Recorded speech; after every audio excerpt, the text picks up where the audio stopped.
The planet was a furnace, a blazing tomb under twin suns. My ship was dust, my water gone. I thought I was dead. Then, from the shimmering heat, they emerged. Women forged by the desert, their beauty as sharp as their blades, their eyes holding secrets of survival I never dreamed possible. And I knew, to live, I had to earn their trust in a world that craved my demise. My name is Kalen Thorne, and I was a starship pilot, seasoned, resourceful, but utterly unprepared for Xylo's prime. My vessel, the Desert Runner, a patched-up freighter I'd coaxed through 1,000 asteroid fields and dodgy hyperspace lanes, was now a twisted monument to my hubris. A rogue solar flare, an anomaly that shouldn't have been, had cooked her systems, fried her navigation, and sent her plummeting through Xylo's prime's searing atmosphere. The crash was a prolonged, screaming agony of tearing metal and exploding conduits. I remembered the impact, a bone-jarring concussive force that threw me against my restraints, the world dissolving into a maelstrom of fire and agony. Then, blessed blackness. I woke to a hellish symphony. The relentless, searing heat, a physical weight pressing down on me, stealing my breath. The blinding, oppressive glare of twin suns, twin orange infernos hanging low in a sky the color of burned ochre. The air, thick with fine, abrasive dust, tasted like ash and ozone, searing my lungs with every ragged breath.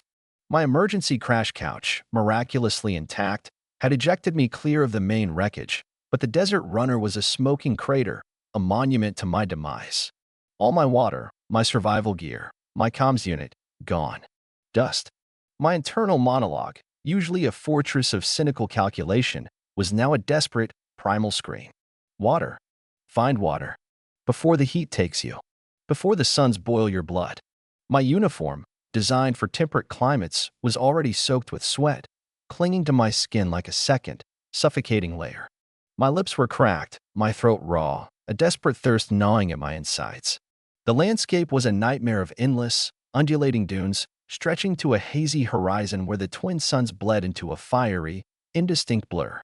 Towering, jagged rock formations, eroded by millennia of wind and sand, rose like skeletal fingers pointing at the indifferent sky. The sand itself was a fine, reddish-gold powder, impossibly hot, burning through the thin soles of my boots with every agonizing step. The only sound was the omnipresent, whispering hiss of the wind, carrying with it the fine, abrasive dust that scoured my exposed skin. I stumbled, driven by a desperate, animalistic instinct. My vision swam, distorted by the heat haze rising from the dunes. My head throbbed, a relentless hammer against my skull, the first insidious tendrils of heat stroke beginning to coil around my brain. Every step was an act of sheer will, a defiance against the crushing weight of the environment. I was a fish out of water, a creature of temperate climes, cast into a furnace that craved my demise. I found remnants of my ship. A twisted, half-buried section of the cargo bay, its metal warped and blackened. No water. No comms. Only the faint, acrid smell of burned electronics. My hope, a fragile flicker, threatened to extinguish. Ambient sound, the low, guttural growl of a distant, unseen creature, carried on the wind, followed by the hiss of shifting sand. The local fauna was as brutal as the environment. Giant, segmented sandworms, their chitinous bodies rippling beneath the dunes, their massive, tooth-lined mouths erupting from the sand with terrifying speed, hunting by vibration. Scuttling, six-legged desert arachnids, their venomous stingers gleaming in the harsh light, burrowing into the cooler sand during the day, emerging at twilight. I learned quickly to move silently, to avoid any unnecessary vibrations, to scan the sand ahead of me for telltale ripples. Survival was a constant, agonizing lesson in primal fear. Days blurred into an endless cycle of searing heat, desperate searching, and the insidious creep of dehydration. My skin was raw, cracked, peeling. My lips were swollen, bleeding. My internal monologue, once so articulate, was reduced to a single, desperate mantra: water. Water. Water. I dug shallow pits in the cooler sand at night, trying to condense moisture, but the air was too dry, too thin. I tried to find shelter in the eroded rock formations, but the suns baked the stone, turning it into a radiant oven. I was dying. Slowly. Agonizingly. The profound isolation of this alien desert pressed in on me, suffocating. One blistering afternoon, my vision blurring, my legs giving out, I stumbled over a ridge of jagged, obsidian-like rock. Below, in a deep, sheltered basin, shimmered a mirage. Or was it? A faint, emerald green shimmer, impossibly vibrant against the ochre landscape. An oasis. A true, life-giving oasis. My heart, a desperate, dying drum, surged with a final, desperate hope. I crawled, dragged myself, towards it, every muscle screaming in protest, my mind teetering on the brink of hallucination. The heat haze danced, making the oasis shimmer, expand, then contract. Was it real? Or was the desert finally claiming my sanity? As I drew closer, the emerald shimmer resolved into something more complex. Not just water, but structures. Organic, flowing structures, seamlessly integrated into the rock formations, pulsating with a soft, internal light. And movement. Figures. Humanoid. My body, near collapse, finally gave out. I fell, face first, into the burning sand. My last conscious thought a desperate plea for water, for life. The world dissolved into a shimmering, emerald-tinged darkness. I woke to coolness, to a soft, rhythmic hum, to the scent of damp earth and something sweet, floral, unlike anything I'd ever smelled. My eyes, crusted with sand, struggled to open. I was lying on a soft, yielding surface in a dimly lit, cavernous space. The air was cool, pure, revitalizing, washing over my parched skin. My internal monologue, still hazy with dehydration, registered the impossible. I'm alive. But where? And who? Then they emerged from the dappled light and shadow.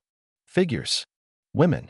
And they were exquisitely beautiful, distinctly human-like, yet with features that whispered of a profound, ancient adaptation, a long history woven into the very fabric of this hidden sanctuary.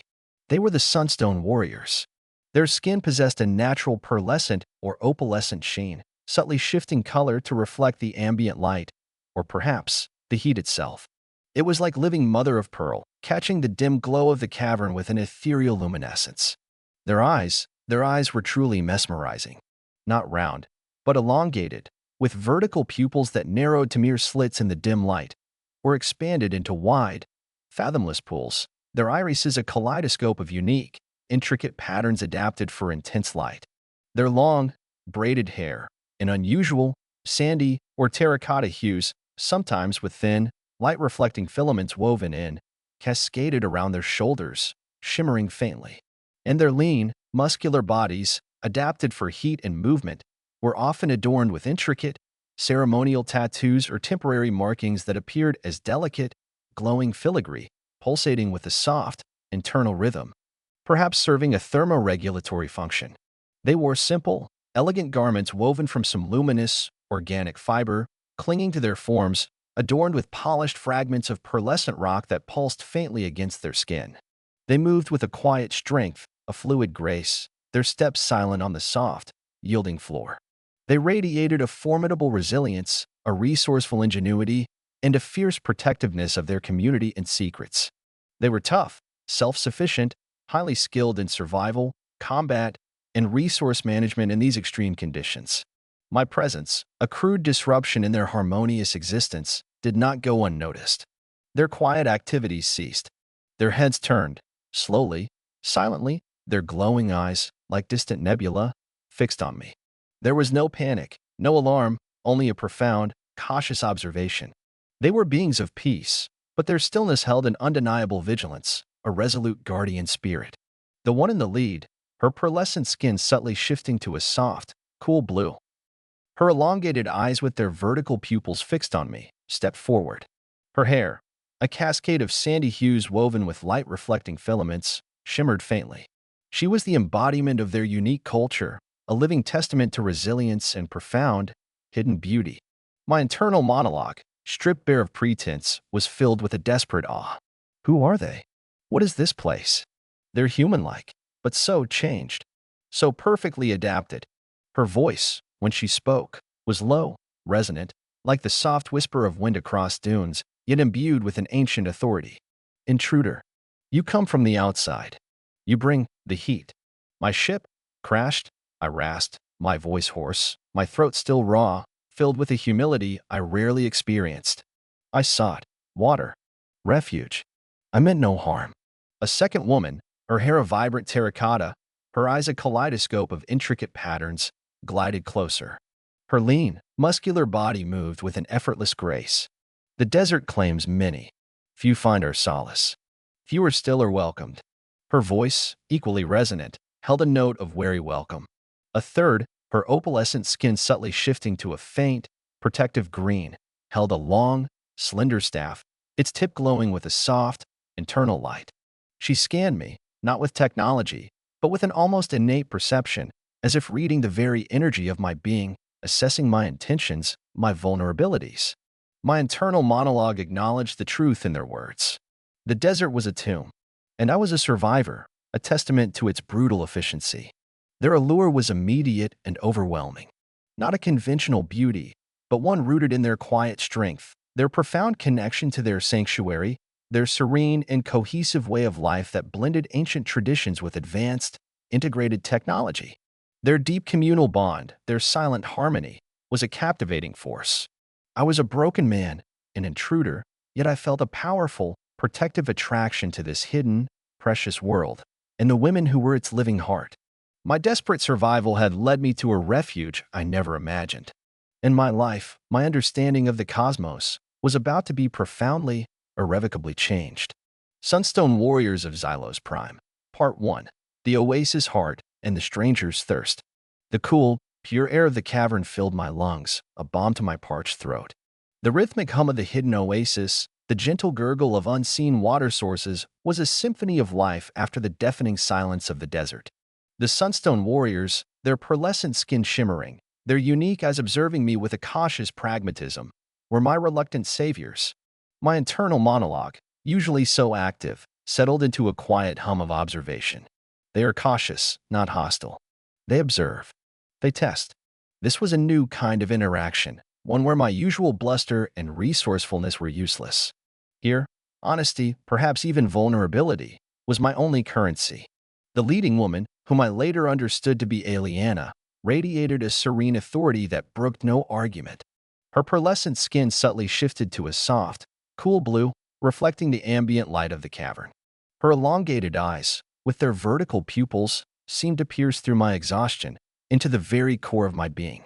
"Your thirst is great," Aliana projected, her voice a low, resonant hum, like wind across vast dunes, yet imbued with a profound, ancient wisdom.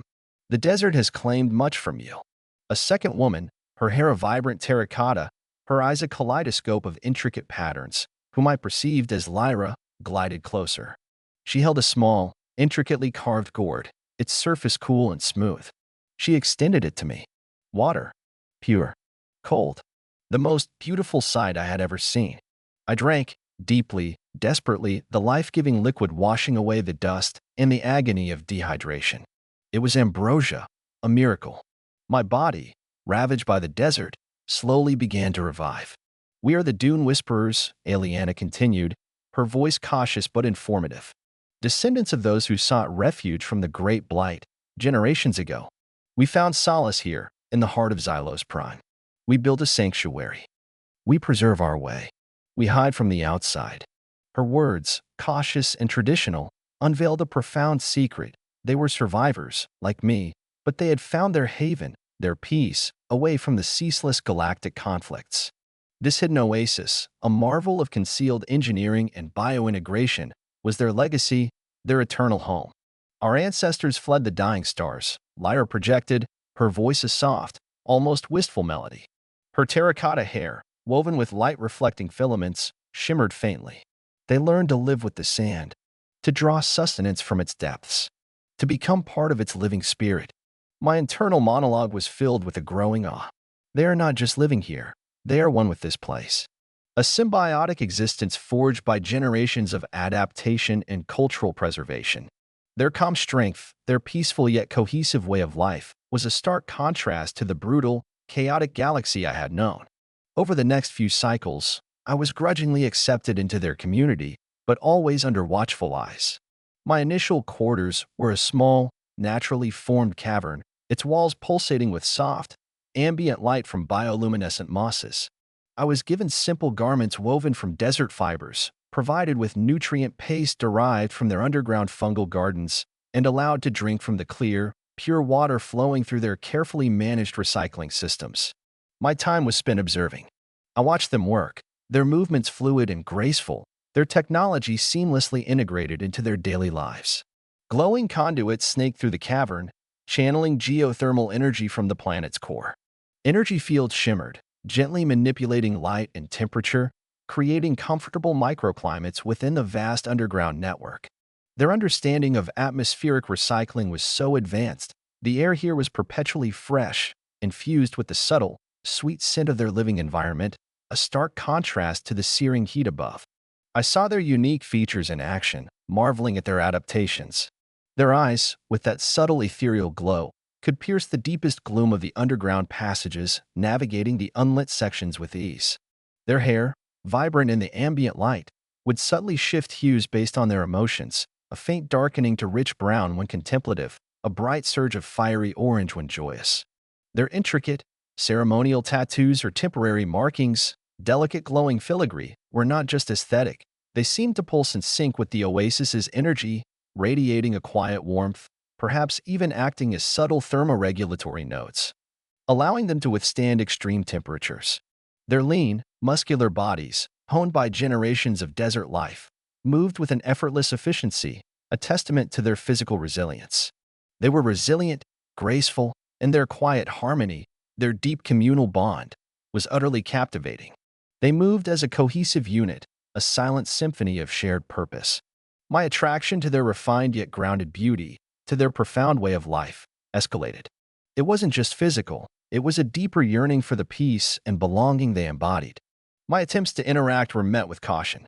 They would answer my mental questions, but sparingly, always observing my reactions.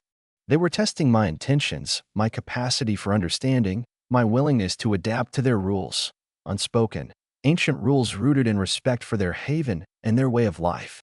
One cycle, as I was observing their water purification system, a complex network of living filters and geothermal condensers, I noticed a subtle anomaly. A faint, almost imperceptible tremor in the system, a resonance that indicated a microfracture in one of the main geothermal conduits. It was a tiny flaw in their perfect harmony, invisible to their senses, but detectable by the faint hum of my still-functioning, though unpowered, bioscanner, a relic from my old life, a piece of technology they had allowed me to keep. I approached Aliana, mentally projecting my concern, pointing to the subtle distortion in the energy flow, explaining the potential for a catastrophic leak. She listened, her glowing eyes fixed on me, a rare flicker of curiosity in their depths.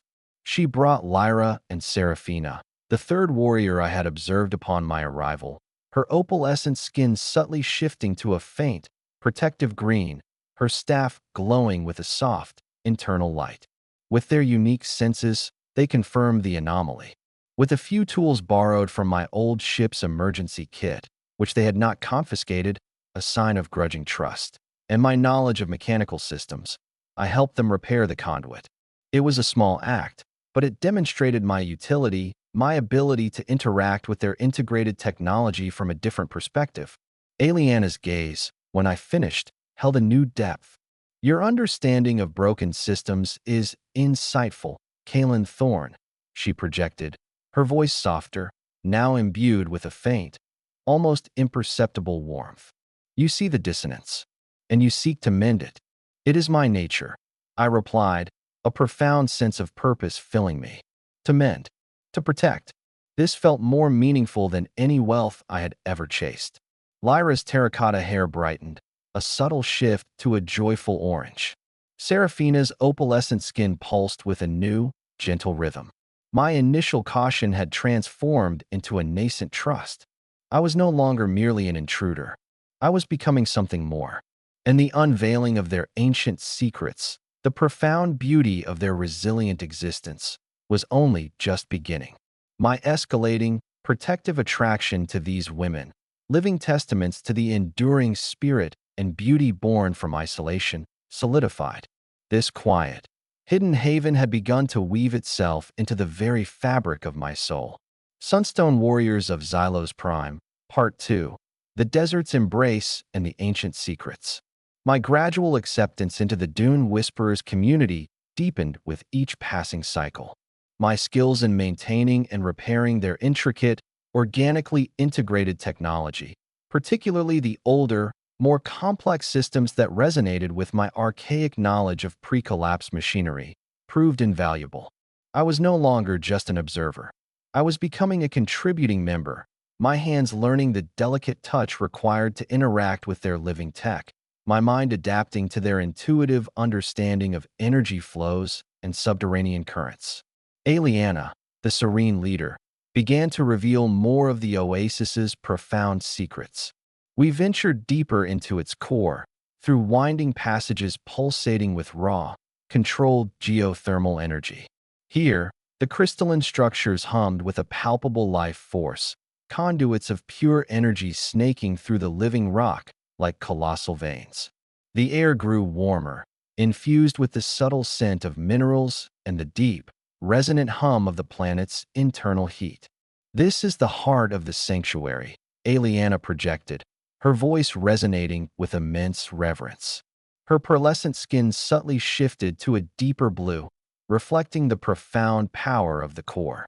Her elongated eyes, with their vertical pupils, seemed to absorb the ambient light, allowing her to perceive the intricate energy flows that sustained their entire civilization. "It sustains us. It purifies the desert's breath. It conceals us from the eyes of the outside." She showed me how the oasis was not just a natural formation, but a masterpiece of ancient engineering and biointegration, a self-sustaining ecosystem powered by a fusion of geothermal energy and refined atmospheric moisture. Its intricate camouflage, its atmospheric recycling, its energy harvesting, all seamlessly integrated into the rock's very structure, creating a perfect, self-sufficient haven. They had learned to read the subtle shifts in the planet's crust, to anticipate the movements of the great sandworms, to harness the very forces that sought to destroy them.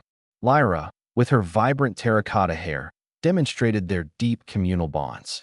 There was no hierarchy of wealth or power as I understood it, only a shared purpose, a collective commitment to preservation and harmony.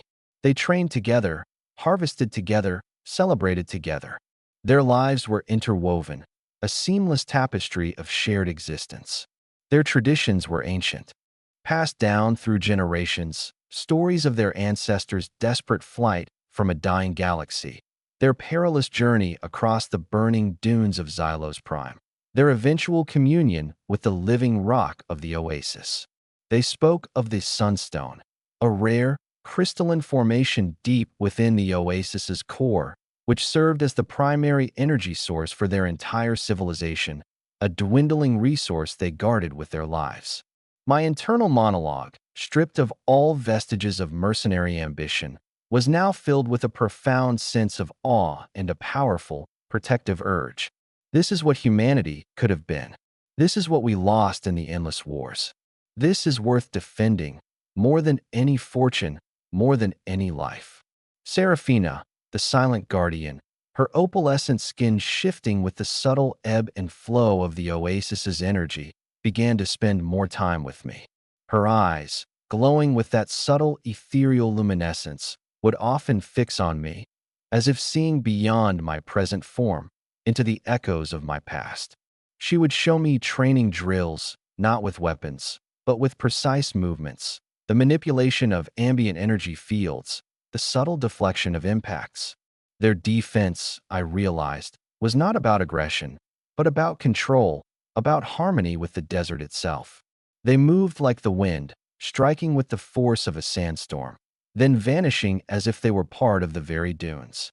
"The oasis responds to our will," Seraphina projected, her voice calm, cautious, yet trusting. "It aids our defense. It conceals us from those who would shatter our peace."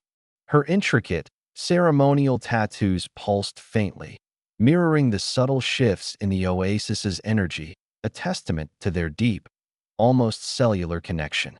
My increasing protective attraction to these women, to their quiet strength and their profound way of life, intensified.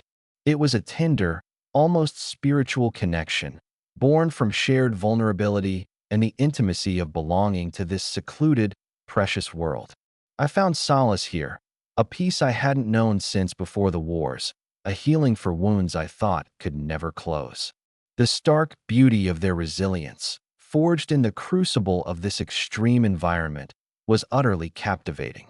One cycle, as I was recalibrating a geothermal energy conduit in one of the communal living chambers, Aliana approached. Her pearlescent skin shifted to a subtle violet, a sign of deep contemplation. "We have sensed a disturbance, Kalen Thorne," she projected, her voice laced with a rare note of concern. A faint resonance from the outside. A presence seeking. My heart hammered. Seeking what? The oasis? Me? My knowledge of the outside world, of galactic politics and corporate espionage, suddenly became vital. What kind of resonance? I asked, my mental voice sharp with apprehension. A ship? A probe? A faint, persistent hum, Aliana replied, showing me a mental image of a distant, shimmering energy signature. Like a hunter's beacon, it seeks a unique energy signature, the kind that might emanate from a hidden sanctuary or a rare energy source. My blood ran cold. My own ship's distress beacon. Damaged? Yes, but perhaps not entirely silenced. Or perhaps they were tracking the unique resonance of the sunstone itself. Either way, our hidden haven was at risk. It could be prospectors, I projected, my mind racing through possibilities. Scavengers, or worse, corporate, the Desert Reavers. They've been expanding their mining operations into uncharted sectors since the war ended, looking for new energy sources. They strip mine planets dry. Lyra, her vibrant terracotta hair losing some of its shimmer, her elongated eyes narrowing, appeared beside Aliana. Chaos comes. We felt its ripple. We have kept the veil secure for generations. We have lived in peace. Her voice was filled with a profound sadness. Seraphina, her opalescent skin pulsing with increased luminescence, placed a hand on a pulsing crystalline conduit. Our defenses are strong, but they are designed for stealth, for concealment, not for open conflict, not against a fleet. My external threat had emerged. The delicate balance of their sanctuary was jeopardized, and my presence, once a symbol of hope, was now a potential harbinger of danger. But this time, I wouldn't run. I wouldn't seek my own desperate fortune. I would fight. For them. For this haven. My new purpose had been found. The protagonist's journey towards protecting his newfound home and family began, facing the ultimate test of resilience and cultural preservation. Sunstone Warriors of Xylos Prime, Part 3, The Blazing Sands and the Desert Reavers. The corporate mining fleet, a brutal armada of dark, angular vessels, pierced the hazy atmosphere of Xylos Prime, their massive drills humming with an ominous, destructive power. Their presence was a jarring dissonance against the ancient, quiet harmony of the desert. My internal monologue, a torrent of tactical assessment and grim determination, confirmed their destructive intent. These were not mere prospectors. They were cosmic parasites, consuming without understanding, leaving ruin in their wake. Aliana, her pearlescent skin subtly shifting to a deep, resolute blue, projected an image into my mind, a holographic map of Xylos Prime, overlaid with the Desert Reavers' drilling patterns. The stark red lines of their exploitation were tearing through the planet's delicate geological currents, disrupting its natural flow. They seek the densest concentrations of geothermal energy. Her voice resonated, strained, without reverence. They will bleed the planet dry. They will find the sunstone. Lyra, her vibrant terracotta hair shimmering with agitated energy, pointed to a shimmering area on the map. Her elongated eyes, usually so serene, were now filled with a fierce, protective fire. They target the veins of life, where the purest water flows. They will kill the springs. Her voice, a mournful whisper, conveyed the profound sorrow of a culture facing an existential threat. Seraphina, her opalescent skin pulsing with a fierce, protective glow, stood poised, her long, slender staff held ready, its tip glowing with a soft, internal light. We will not allow it. The oasis will not be silenced. Her calm resolve, in the face of such overwhelming power, was awe-inspiring. My human knowledge, My understanding of corporate tactics, of advanced mining technology, suddenly became crucial. Their drills rely on localized sonic dampeners to stabilize the drilling zone. I projected, my mental voice sharp with strategy. If we overload those dampeners with a focused burst of chaotic geothermal energy, we can destabilize their drilling platforms, force them to retreat, or destroy their equipment. Aliana's eyes, reflecting the desert's churning heat, fixed on me. Can you lead such a strike, Thorn? Can you harness the desert's raw power, unfiltered? I can, I replied, a grim determination in my voice. My heart hammered, not from fear, but from the intoxicating thrill of defending something sacred, of fighting alongside these mesmerizing women who embodied the spirit of the desert itself. The plan was daring, simple, and utterly dependent on my ability to channel the raw, untamed energy of Xylos Prime. Lyra would act as my guide, her profound connection to the desert allowing her to sense the precise geothermal conduits we needed to tap.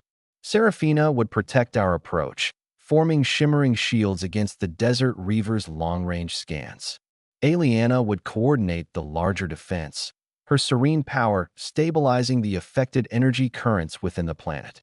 We moved, a small, resolute unit, through the hidden passages of the oasis.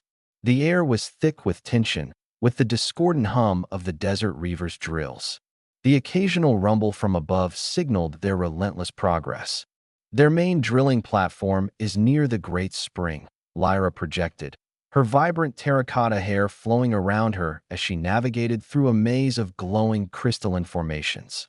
Her elongated eyes narrowed, sensing the immense energy being drawn from the planet.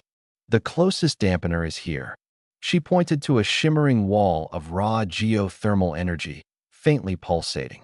We reached the target, a colossal drilling platform, its dark metal hull an obscene intrusion into the vibrant desert. Was boring relentlessly into a rich vein of geothermal energy, dangerously close to the Great Spring, their primary water source. Its localized sonic dampeners hummed with an oppressive, sterile energy, silencing the natural resonance of the desert. My internal monologue was a quick calculation of risk and reward. One shot. One chance. Thorn, Aliana's voice resonated, serene yet firm. The desert extends its trust to you. Be its conduit. Be its fury.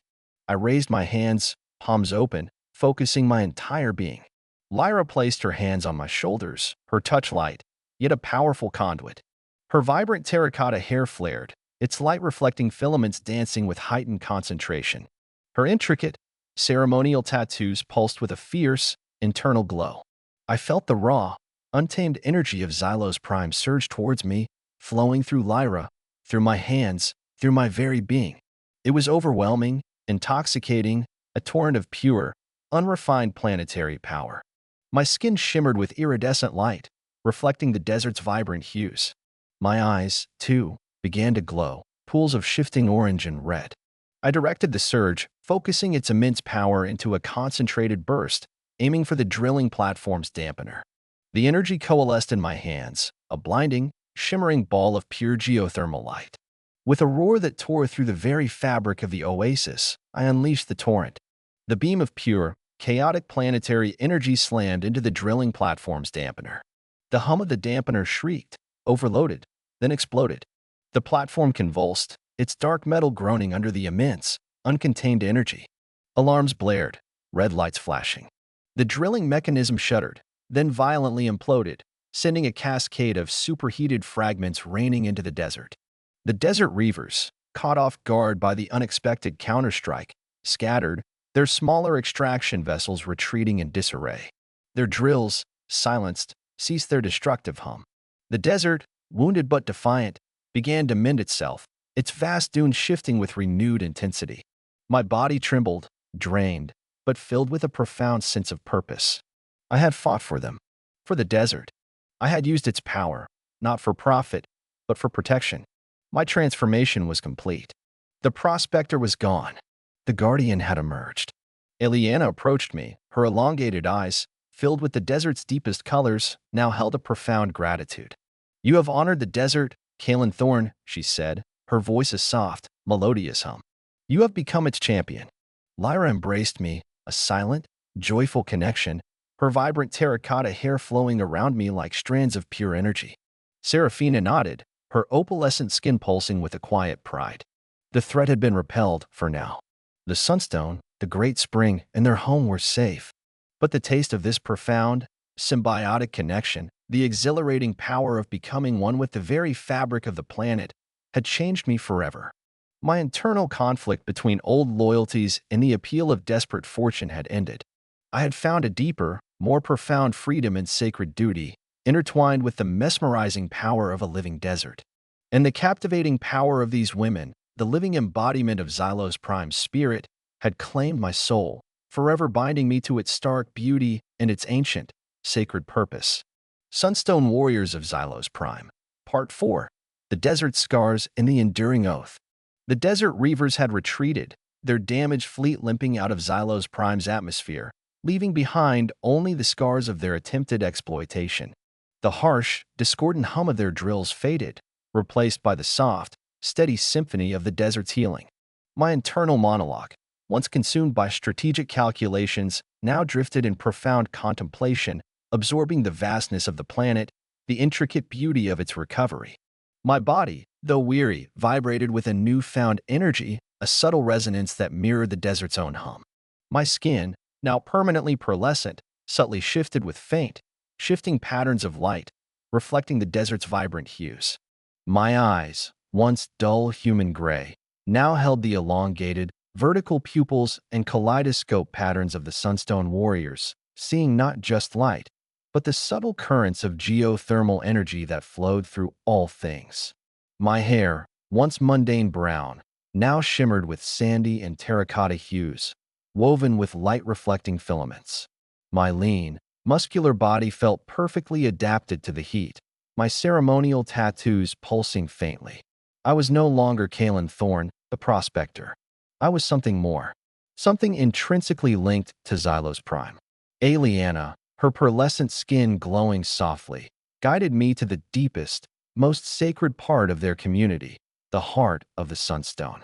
It was not a physical location, but a nexus of pure, raw planetary energy, a colossal, living crystalline formation that pulsed with an almost blinding, internal light. Lumina, the free-floating, ethereal beings of pure light, congregated here in shimmering clouds, their silent dance a testament to the planet's boundless energy. This is the source. Aliana's voice resonated, serene and profound, echoing the thoughts of the entire collective. Where the planet's consciousness is clearest, where new life begins, and where our ancient ones sleep. She showed me, through direct mental projection, the process of the Sunstone's formation, not a geological process, but a living crystallization of the planet's highest geothermal energy. Tiny motes of desert dust, imbued with Xylos Prime's life force, slowly coalescing into the vibrant, pulsating crystals. It was a cycle of creation and consumption, a profound, beautiful dance of symbiotic existence. Lyra, her vibrant terracotta hair shimmering with joy, demonstrated how they communicated with the heart of the Sunstone, how they drew sustenance from its pure energy, how they released their own life force back into its boundless flow. Her elongated eyes, filled with intricate patterns, showed a deep connection to the living world. We are its children, her voice chimed, filled with a sacred reverence. Its echoes, its guardians. Seraphina, her opalescent skin radiating a tranquil resolve, explained their history. They were not born of flesh, but descendants of an ancient human colony that adapted to Xylos Prime's unique conditions, developing a special bond with its energy and resources. Their existence was woven into its fabric, their purpose to protect its delicate balance, to ensure the continuous cycle of creation. Their allure, once rooted in their stark, exotic beauty, was now a profound, almost spiritual connection, the mesmerizing power of true unity with nature. My material ambition, my thirst for fortune, had vanished entirely, leaving behind a vast, yearning emptiness that only the desert could fill. The ethical dilemmas had resolved into a profound acceptance of sacred duty. I was a guardian now, bound to an eternal vigil, my purpose inextricably linked to theirs, to the very fabric of the planet. But the victory, the repulsion of the desert reavers, had left scars. Xylos Prime, though recovering, bore the marks of their destructive hunger. Faint tears in its geothermal currents, small pockets of dead sand where its life force had been drained. And some of the nascent sunstones, the young light, had been corrupted, their internal glow dimmed, their vibrant colors dulled. The balance is wounded. Aliana's voice resonated with a subtle melancholy. The greedy ones, they do not understand the sacred exchange. My human knowledge, my understanding of technology, found a new purpose. The desert reavers' drills, for all their destructive power, left behind energy signatures, patterns of consumption.